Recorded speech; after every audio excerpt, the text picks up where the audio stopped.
नमस्कार दोस्तों, अगर आप या आपके परिवार में कोई बिहार वृद्धा पेंशन के लाभ ले रहा है, तो आज यह जानकारी बहुत महत्वपूर्ण है, क्योंकि सरकार के नियमों के अनुसार ऐसे 3 तरह की पेंशन बंद हो सकती है और इसके अलावा कई नए नियम भी लागू है, जिनका पालन नहीं करने पर भुगतान रुक सकता है। इसीलिए वीडियो के अंत तक जरूर देखें, क्योंकि बीच में मैं उन नए नियम के बारे में भी बताऊंगा जिनके बारे में बहुत कम लोगों को जानकारी है। यहाँ पे देखेंगे बिहार में पेंशन बंद होना शुरू हो गया है। इन 3 तरह के लोगों को पेंशन अब नहीं मिलेगी नए नियम के अनुसार।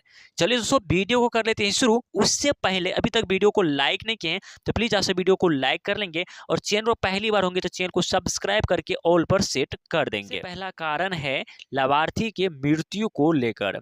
सबसे पहले यह नियम है कि यदि किसी पेंशनधारी की मृत्यु हो जाती है तो उसके नाम पर पेंशन जारी नहीं रह सकती है। सरकार समय समय पर रिकॉर्ड का सत्यापन करती है। यदि मृत्यु की जानकारी विभाग को नहीं मिलती है, ठीक है ना, मिल जाती है तो पेंशन बंद कर दी जाती है। यदि परिवार के लोगों मृत्यु के बाद भी पेंशन निकालते हैं तो भविष्य में राशि आपस जमा करने की कार्रवाई भी हो सकती है। इसीलिए लाभार्थी की मृत्यु होने पर संबंधित कार्यालय या पंचायत में इसकी सूचना देना जरूरी है।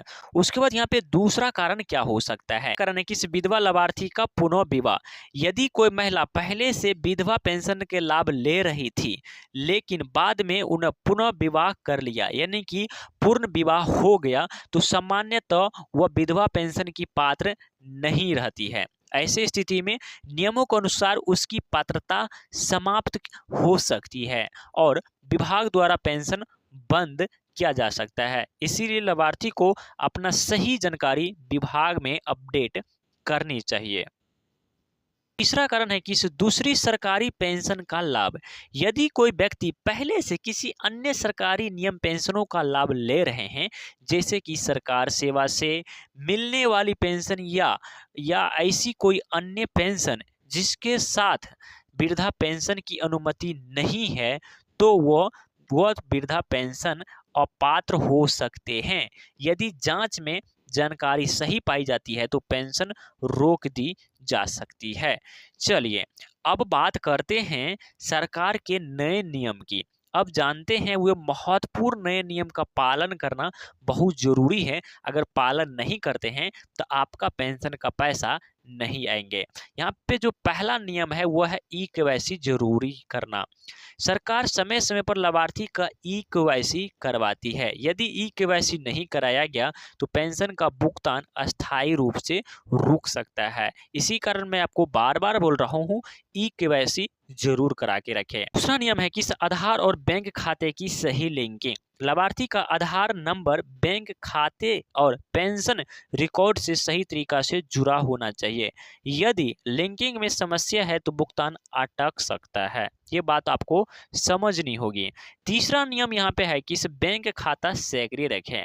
यदि बैंक खाता लंबे समय तक निष्क्रिय रहता है, बंद हो जाता है या उसमें कोई तकनीकी समस्या होती है तो पेंशन आने में परेशानी हो सकती है। दोस्तों, आपको सारे नियम को अच्छे से समझते चलना है और जो लास्ट वाले 8वें नियम है वह काफी हद तक आपके लिए मदद होने वाले हैं।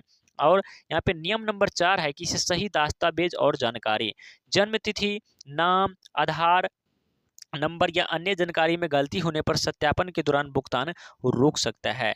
जरूरत पड़ने पर रिकॉर्ड अपडेट कराना चाहिए। दोस्तों, आपको रिकॉर्ड एक बार अपडेट भी करा लेना है।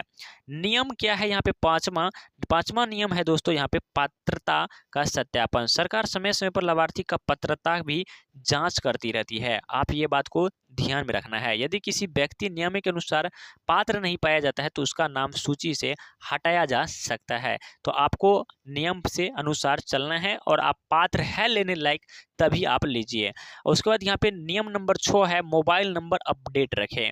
बैंक और विभाग की कई सूचनाएं मोबाइल नंबर पर भेजी जाती है, इसीलिए मोबाइल नंबर को आपको अपडेट रखना लाभदायक हो सकता है। 7वां नियम है कि समय समय पर सूची जांचते रहे। प्रखंड पंचायत, प्रखंड या संबंधित पोर्टल पर लाभार्थी सूची की जानकारी समय समय पर देखते रहे। यदि कोई समस्या दिखे तो तुरंत संबंधित कार्यालय से संपर्क आपको कर लेना होगा। उसके बाद यहाँ पे नियम या नंबर यहाँ पे 8 है कि इस गलत जानकारी से बचे। यदि कोई व्यक्ति गलत दस्तावेज या गलत जानकारी देकर पेंशन लेता है और जांच में यह साबित हो जाता है तो पेंशन बंद की जा सकती है तथा नियमों के अनुसार आगे की कार्रवाई भी हो सकती है। इसी कारण आपको गलत जानकारी से आपको बचना है। इसका निष्कर्षण क्या है यहाँ पे दोस्तों, आज आपने जाना किन 3 तरह को पेंशन यहाँ पे नहीं मिल सकता है। पहला, यहाँ पर किसी लाभार्थी की अगर मृत्यु हो गया उसका पेंशन रोक सकता है। दूसरा, विधवा लाभार्थी को पुनः विवाह यानी कि पुनर्विवाह जो है सो विधवा पेंशन के मामले में नहीं किया जा सकता है। ऐसे व्यक्ति जो नियम के अनुसार किसी अन्य यहाँ पे पेंशन सरकार के द्वारा यहाँ पे पेंशन के कारण अपात्र हो सकते हैं।